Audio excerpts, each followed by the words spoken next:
Les podcasts du Figaro. Justement, parlons-en du Parlons Vin.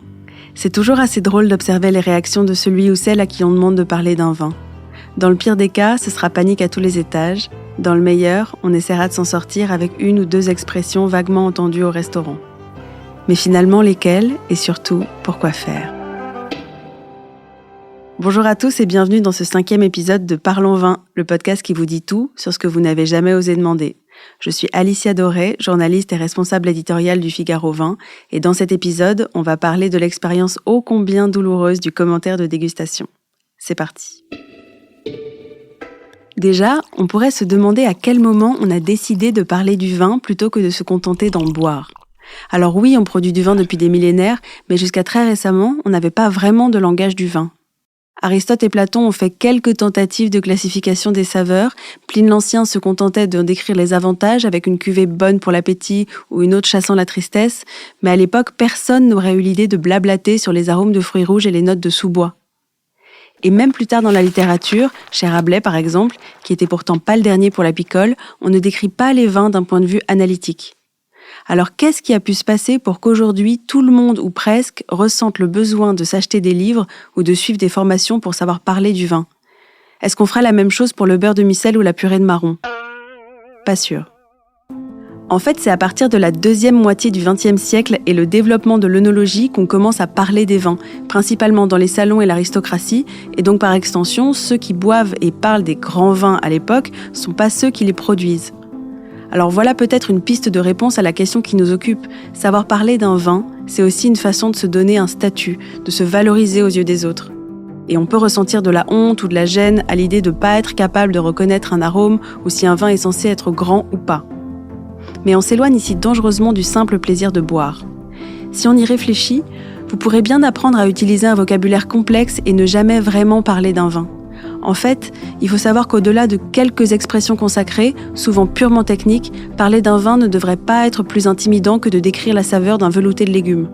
Parce que le plus difficile, c'est pas de maîtriser un langage, mais justement de savoir comment s'en passer. Et en fait, le jargon sert souvent à se cacher derrière son petit doigt. Et selon moi, apprendre à parler d'un vin, c'est accepter de s'écouter, de poser les bonnes questions et refuser de se laisser intimider. Là, je vous sens un peu déçu. Si vous pensiez que j'allais énumérer dans cet épisode toutes les expressions du parfait petit œnologue, je vous conseille de mettre un terme immédiat à cette relation qui démarrait plutôt bien entre nous et d'aller vous procurer l'un des 100 000 ouvrages déjà publiés sur la question. Robe, nez, arôme, bouche, notes, texture, mâche, tanin, finale, longueur, caudalie, il y a de la volatile, de la brette, il n'a pas fini ses sucres, il est sur la prise de bois, ça pinote, ça perle, c'est réduit, c'est fermé, c'est oxydé. La liste est longue, la vie est courte, le verre déjà vide et on n'a pas dit grand-chose. Alors reprenons. Je pense qu'il faut séparer clairement l'expérience du dégustateur de celle du buveur. On va demander au premier de passer un vin au crible et au second de passer un bon moment. Parce qu'en réalité, il ne s'agit que de ça, d'un moment. Là, vous avez sans doute besoin d'un petit exemple. Alors je vais vous lire un commentaire de dégustation qui me semble parfaitement illustrer le propos. Un pinot noir au nez sanguin, charnu, aux arômes de café, d'épices douces et de fruits des bois, qui se prolonge en bouche par une mâche généreuse qui le distingue clairement des autres crus produits par le domaine, sans oublier une structure sinueuse portée jusqu'en finale par des tanins finement grainés. Vous avez compris quelque chose ? Tant mieux. C'est intimidant ?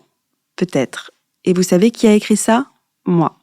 Et pourtant, le souvenir que je garde de ce vin n'a rien à voir avec ce commentaire. Il n'est pas faux à proprement parler, mais si je regoûtais ce vin aujourd'hui, je ne dirais sans doute pas la même chose. En revanche, je me souviens exactement du jour, du lieu, des gens et de ce que j'ai ressenti en le buvant. Ce que je veux dire par là, c'est qu'on peut parler d'un vin en utilisant son vocabulaire à soi, en utilisant des images, des métaphores, des sentiments, et tant pis si c'est aléatoire. Et tant pis si ça sort pas d'un livre. Parce qu'il faut savoir que le goût du vin évolue en permanence en fonction de tout un ensemble de critères qui nous échappent, à vous comme à moi. La température, la météo, la pression atmosphérique, le mouvement des astres et j'en passe. Et puis non seulement votre palais n'est identique à aucun autre, mais il n'est même pas identique à lui-même d'un jour à l'autre, en fonction de ce que vous avez bu, mangé, vécu. Et enfin, il ne faut pas oublier que votre cerveau adore vous jouer des tours et qu'une infinité de détails va pouvoir biaiser votre jugement. La couleur, le prix, la forme du verre et surtout le pouvoir de suggestion de la part des autres. Faites le test et dites d'un air assuré que ce blanc a des notes de fruits de la passion et vous pouvez être sûr que toute la table aura l'impression de boire du multivitaminé. Je suis pas en train de dire que les commentaires n'ont aucune valeur et que tout est relatif, mais plutôt qu'en matière de vin, comme dans beaucoup de domaines, de l'alimentation au voyage en passant par les sous-vêtements, on est toujours tiraillé entre le besoin d'être rassuré et le désir de faire preuve d'un peu d'audace. Sauf que le curseur change en permanence et qu'en matière de ressenti, personne n'a véritablement raison ou tort. Alors peu importe si les arômes de pruneaux vous échappent, si ce blanc vous évoque une après-midi sous les arbres et si ce rouge vous rappelle votre chien. Si le vin vous plaît, tant mieux. Et sinon, il en reste beaucoup d'autres à ouvrir. Si vous avez aimé ce podcast, n'hésitez pas à le partager et à vous abonner. Vous pouvez le retrouver sur le site du Figaro, Apple Podcasts, Spotify, Deezer et toutes les applications. Et n'oubliez pas, parlons peu, mais parlons vin.